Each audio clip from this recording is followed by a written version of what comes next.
selamat datang pemirsa. Selama beberapa menit ke depan, Anda akan bersama dengan saya, Mailani Cahya Pratiwi dalam Neos, yang akan membahas informasi yang dikemas secara aktual dan terpercaya.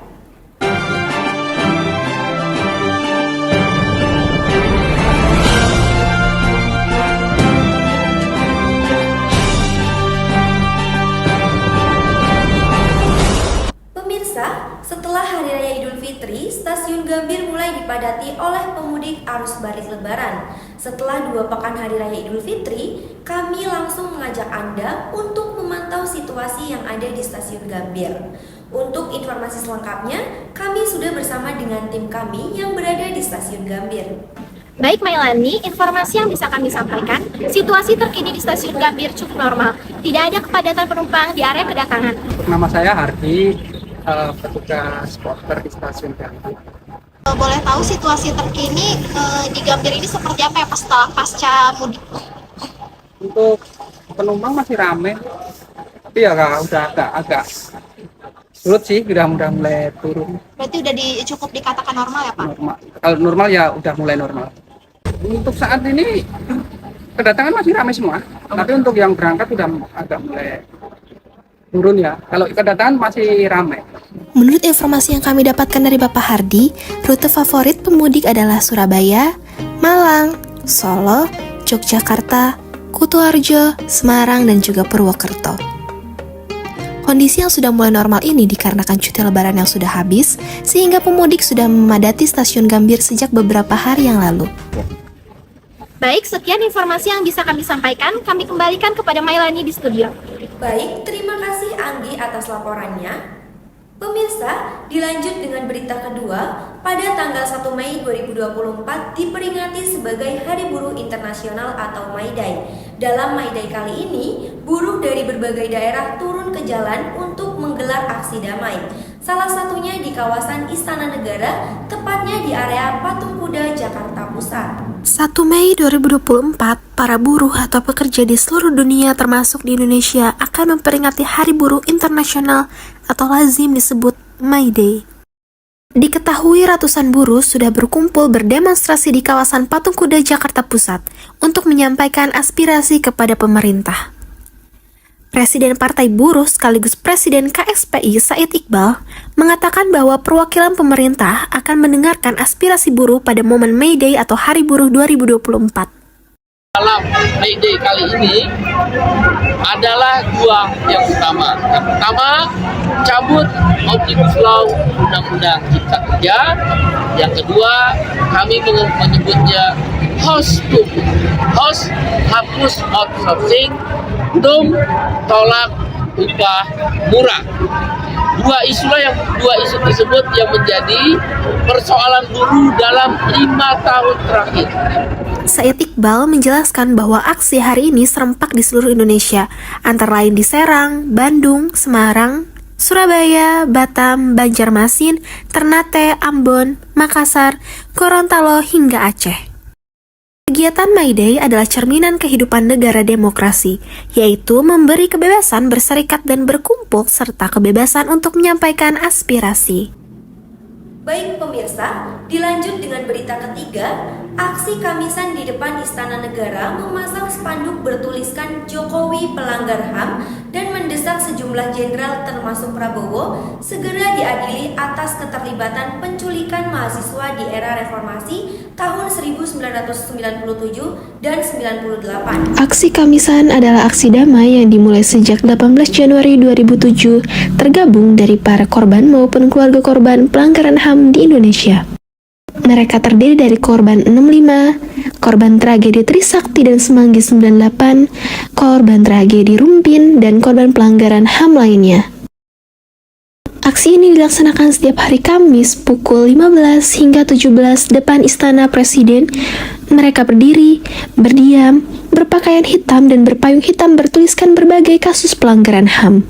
Pada Kamis 2 Mei 2024, aktivis Jaringan Solidaritas Korban untuk Keadilan Sumarsi hadir saat aksi Kamisan ke-814 di seberang Istana Merdeka, Jakarta. Aksi itu menyoroti penyelenggara negara harus memberikan keteladanan beretika dan berintegritas. Jadi nama saya Bejo Untung. Saya adalah korban tragedi 65, genosida 65. Jadi mungkin Anda nggak tahu bahwa tahun 65 ada pembunuhan massal yang dilakukan oleh rejim Soeharto yang korbannya paling sedikit ada 500.000 sampai 3 juta jiwa. Nah, saya salah satu korbannya. Dalam arti saya ditahan di penjara Salemba, kemudian dibuang ke Tangerang selama 9 tahun tanpa proses hukum. Ya, karena itu saya bergabung di dalam aksi Kamisan ini, dan saya termasuk salah satu inisiator dari aksi Kamisan ini bersama Ibu Sumarse dan Ibu Munir Suciwati. Itu dia. Jadi harapannya apa? Harapannya supaya Presiden segera menyelesaikan kasus pelanggaran HAM berat 65 dan semuanya supaya dipulihkan haknya. Yang bersalah harus ditangkap, ditahan, diadili, dan kami para korban yang tidak bersalah harus dipulihkan nama baiknya. Prinsipnya, gerakan seperti aksi Kamisan merupakan sebuah metodologi bagi gerakan rakyat Indonesia. Belasan tahun berhadapan dengan istana negara, sesungguhnya banyak pengujian terhadap kesabaran hati dan harapan atas keadilan. Pemirsa, berita tersebut sekaligus mengakhiri pertemuan kita kali ini. Demikian berita yang saya sampaikan. Saya Mailani Cahaya Pratiwi, pamit undur diri dan sampai jumpa.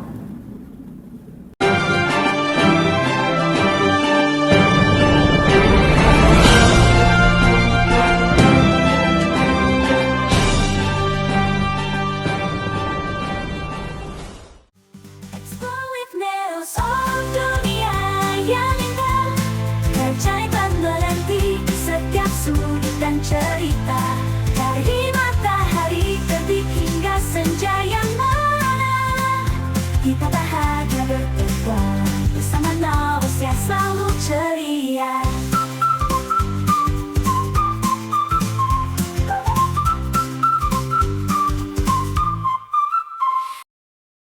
Antika Anggrek merupakan sebuah tempat pembudidayaan tanaman anggrek yang berkembang menjadi tempat sentral bisnis bagi pemiliknya. Usaha ini sudah cukup lama didirikan, yaitu pada tahun 1997. Sampai sekarang ini sudah terdapat 3 cabang, salah satunya di kota Sukabumi ini.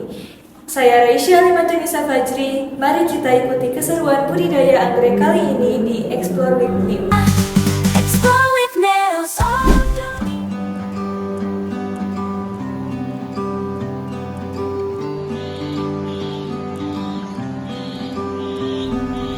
Tanaman anggrek memiliki kecantikan dan keunikan tiap varietasnya, serta telah menjadi simbol keindahan dalam alam tropis.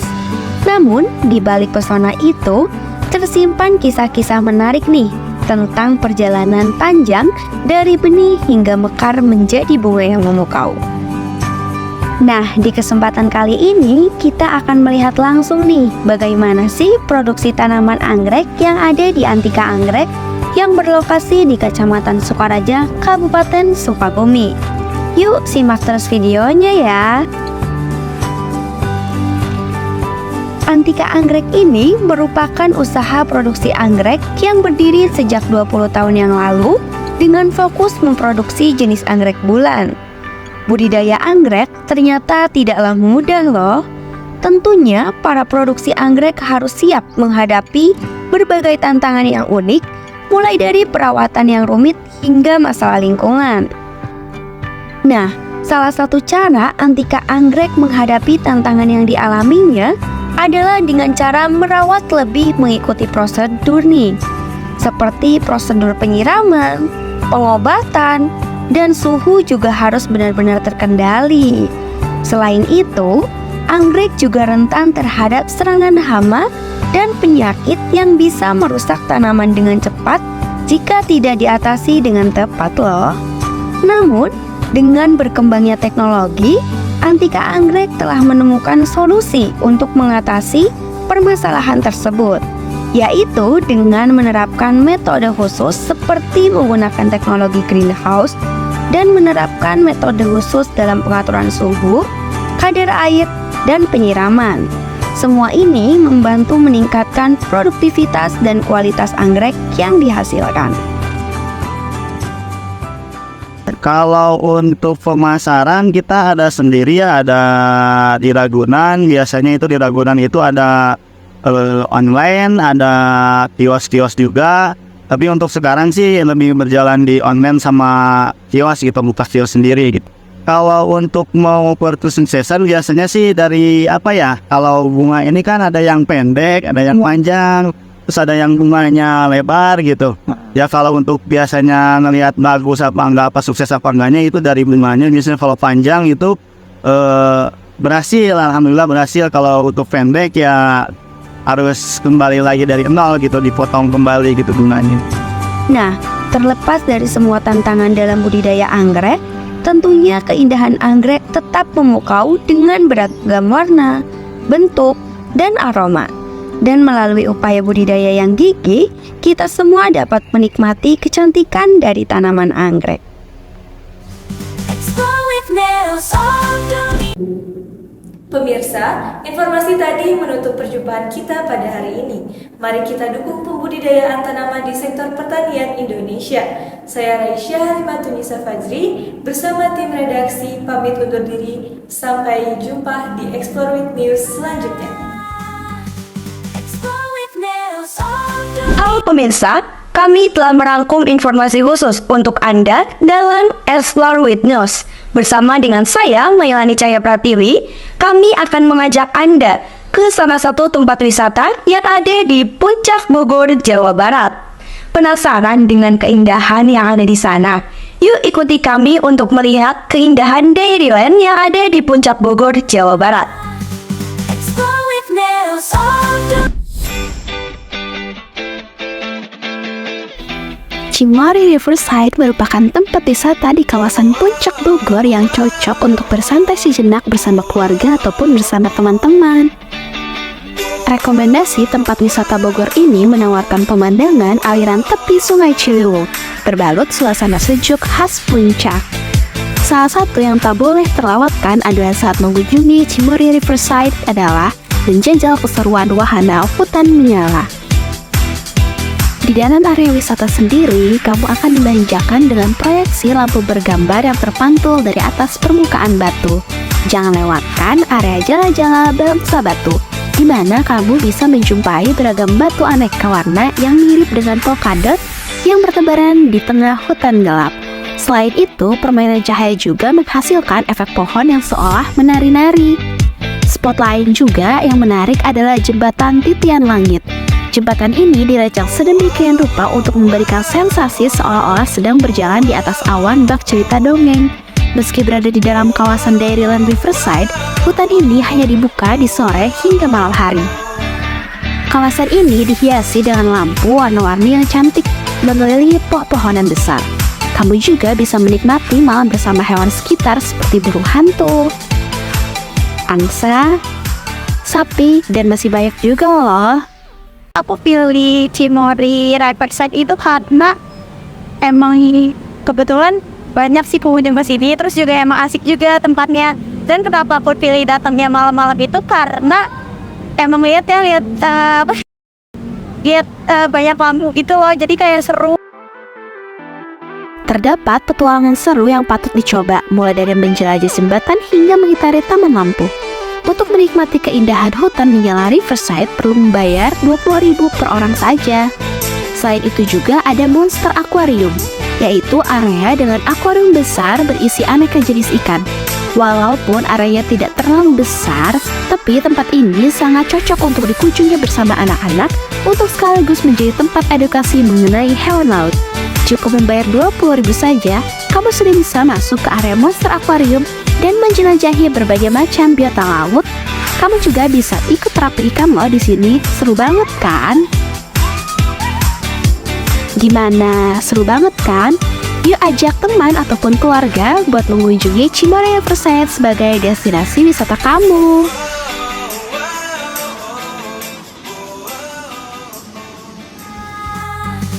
Explore with Neos on Bersama saya, Mailani Cahya Pratiwi, kami akan mengajak Anda untuk menikmati keseruan yang ada di acara Festival Budaya Nusantara yang ke-15, di mana acara ini merupakan acara tahunan yang diselenggarakan oleh mahasiswa program studi komunikasi digital dan media Sekolah Vokasi IPB University.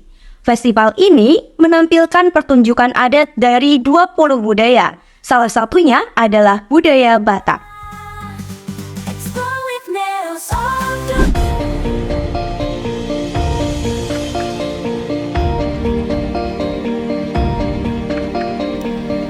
Program Studi Komunikasi Digital dan Media Sekolah Vokasi IPB University kembali menggelar Festival Budaya Nusantara ke-15 pada hari Minggu 19 Mei 2024. Tahun ini kegiatan kembali digelar di alun-alun Kota Bogor. Festival Budaya Nusantara merupakan kegiatan tahunan yang telah menjadi ikon bagi program studi komunikasi digital dan media. Tahun ini, festival mengusung tema Jelajah Gemilang Persatuan dengan tujuan mengedukasi masyarakat mengenai kekayaan budaya Indonesia dan meningkatkan kebanggaan terhadap warisan budaya yang tak ternilai. Acara ini tidak hanya menampilkan ragam budaya dari Sabang sampai Merauke, tetapi juga mempromosikan pariwisata budaya Indonesia dan memperkuat identitas budaya lokal. Salah satu budaya ditampilkan adalah budaya Sumatera Utara dengan tema Batak Heritage. Dalam acara ini, pengunjung dapat menikmati berbagai makanan khas Sumatera Utara serta mengenal lebih dalam mengenai budaya Sumatera Utara dengan adat suku Batak Toba.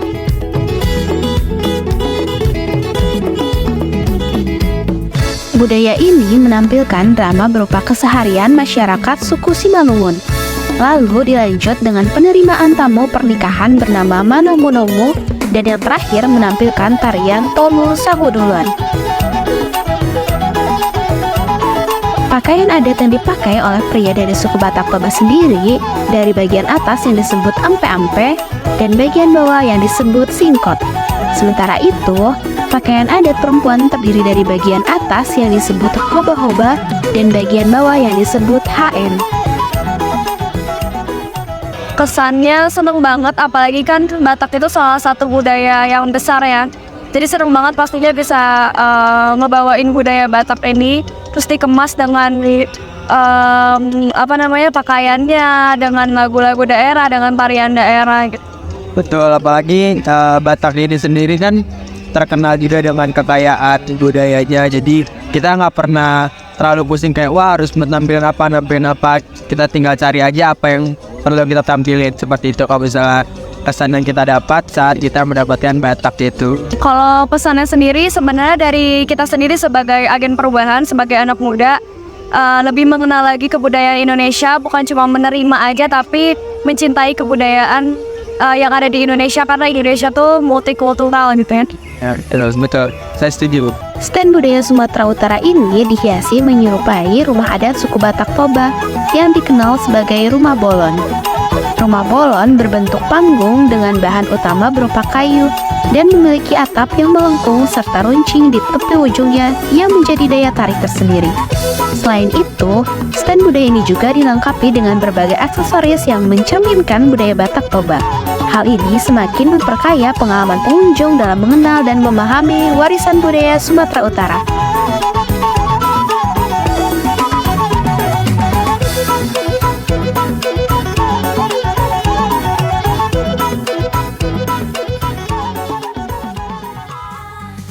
Explore with Neos on dunia. Pemirsa, informasi tadi mengakhiri perjumpaan kita pada hari ini. Mari kita lestarikan budaya yang ada di Indonesia. Saya Mailani Jaya Pratiwi bersama tim redaksi pamit undur diri dan sampai jumpa di Explore with News selanjutnya. Explore with Neos on dunia yang indah. Keajaiban menanti setiap sudut dan cerita.